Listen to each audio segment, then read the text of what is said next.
What's going on? Thank you for having me. I was thinking about the question that you gave me, Scott. The men that spoke to me. I wasn't raised by my father, so a direct. I didn't have direct examples of manhood or those conversations. I have them with my grandfather and with like different men that I respected in my sphere. Men from church, men from community. I was actually thinking that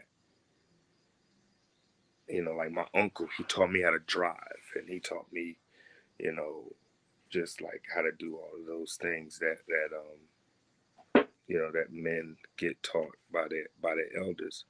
But I also like went through this process of like reparenting myself, and what I mean by that is finding other people that had those qualities, and replacing replacing those things that I lacked,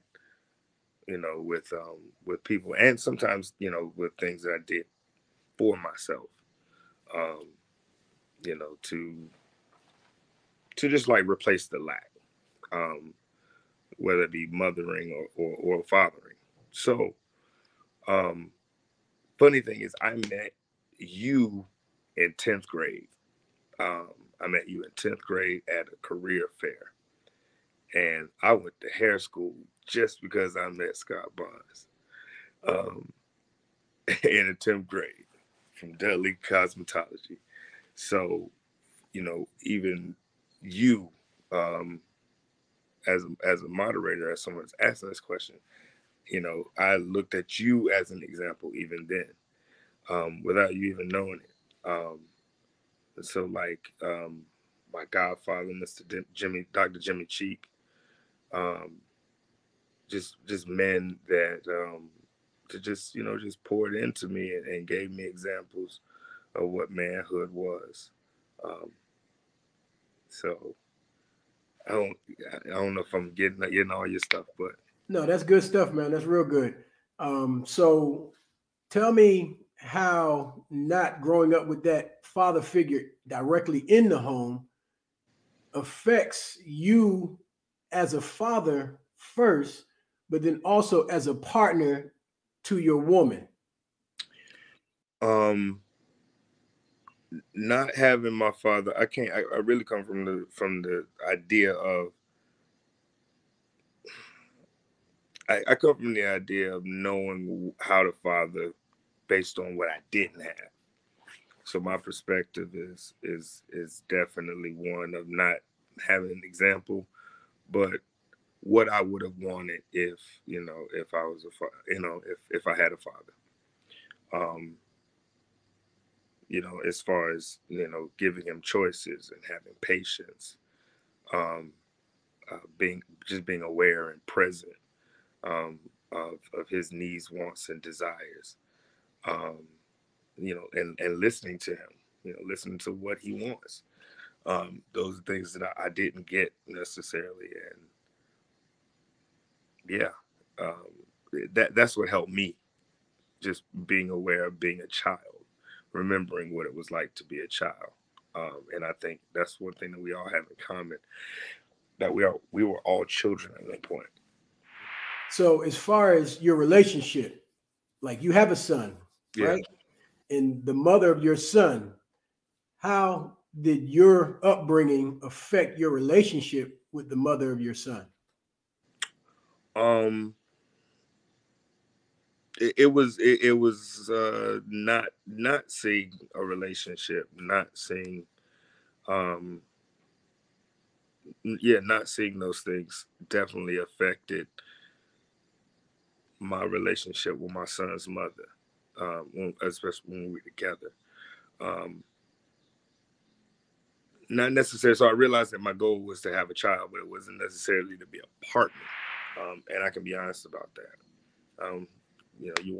Everybody wants a child, and then there's like a blurred out face of who the partner is, and it's less about the partner and more about the existence of the child.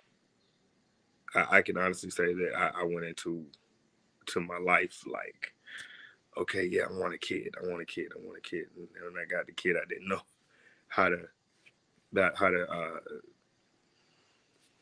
sustain a relationship with the mother. And I think it was because of just lack of examples of successful relationships, possibly. That's very interesting, man. That's really interesting because you actually answered my next question because I was thinking about myself as I was listening to you because like I always wanted to have children, but I always wanted to have a wife too. I ain't ever wanted all the women. I just want one good one, bro. You know what I'm saying? Right. And Well, so, and I never really asked myself, was that because of the relationship that I had with my mother and father? Although they weren't together, my relationship was very good with both of them. And you made me think about it from that perspective. So that's interesting. I have to give that some deeper thought on my end. um, I remember. I'll just preface it with saying this. I remember one question that my son asked me, and he had to be like 3 years old. And he's used to like you teaching your children about family, who their family members are, who's grandma, grandpa, cousins, everything, right? And my son, one day we were walking to my apartment, and just out of the blue, this little child says, "So, Daddy, who's your daddy?" And I didn't have an answer for him, and I think I redirected to something else. And then he came back to it. He said, "So who raised you? Who?" And and I had to tell him, I was like, God blessed me with a lot of people that that came into my life for short periods of time, to take care of me. But it really affected me that I didn't have an answer for him. And I've always, tried to make sure that he didn't have to ask that question, but he asked anyway. And so, yeah, it was a little gut wrenching for him to ask. But he at 3, and he's 6 now. But at 3, he just randomly, because we spent so much time together and we do everything together, and it just popped in his head, where's your daddy? You know, because he knows his grandpa on his other side, but he didn't. It never came across this plate of who my That, parents were.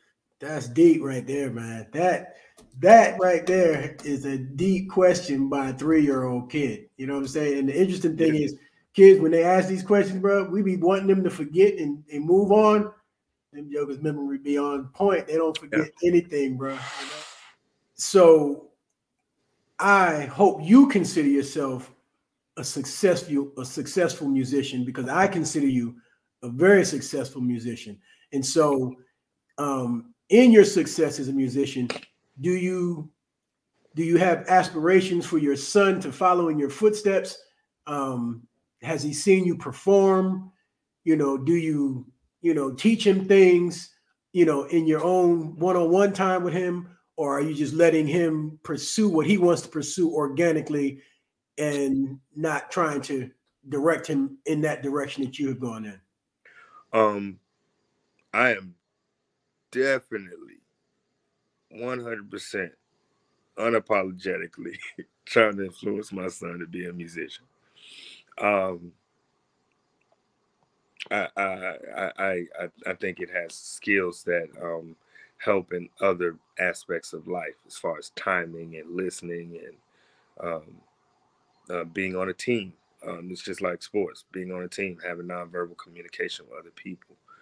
Um, so yeah, absolutely. I put drumsticks in his hand when he was a baby. I always just put musical instruments in his hand to play with. And necessarily um, he's not necessarily playing anything right now. But the funny thing, I'll tell you another story. All right, so we're in San Jose. We're walking down the street, and this guy, he says, "Hey, little man," but just randomly, doesn't know anything about me. He was like, "Hey, little man, uh, you play any instruments?" He said, Yeah. No, I said, no, he's not. He not playing yet. You know, we're working on it. And he said, yes, I am. Yes, I do. And I said, oh yeah. And he said, yeah. I said, and the man said, so what do you play? He said, I play piano, I play drums, I sing. And he was like, wow. And it was like he was an angel asking that question, because when I said no, he hasn't started, he's like, yes, I have, yes, I do. And he does. He does. He's seen me play at church. I've taken him to some restaurant, events and family events and stuff. And he's seen what I do. He's not going to participate right now though. He's in the baby stage, in the shy stage. But when nobody's looking or nobody's listening, he is definitely singing and stuff. I don't necessarily want him to be a musician full time. I mean, I think as a parent, we want our children to do better than us and do more. But I do want him to have an instrument. Well, because I see that, I can see that situation very clearly with the gentleman asking your son if he plays an instrument. And you like, oh, you gonna answer like that? Really? Like, yeah, no, and I said no. He's not. He doesn't. And he said, yes, I do. Because I've always had him on the piano with me. I've always had him on the bench with me if I'm playing piano at church, or I've always had him right there, because he's not going to see me in the club, or, right. Everything I do is like over the age of 18. I mean 21 or 18 or whatever. So he's not going to see that. But having them in church, that's why I'm glad I grew up in church, being able to see, what was expected of me as a musician and hear it myself. Tell me about your spirituality. Tell me how that has played a part in your life, just becoming a man and being a man. Spirituality is paramount to my journey as being a man, in the manhood. Because there's things that it helps me remind myself, whether it be to be grateful, to be thankful.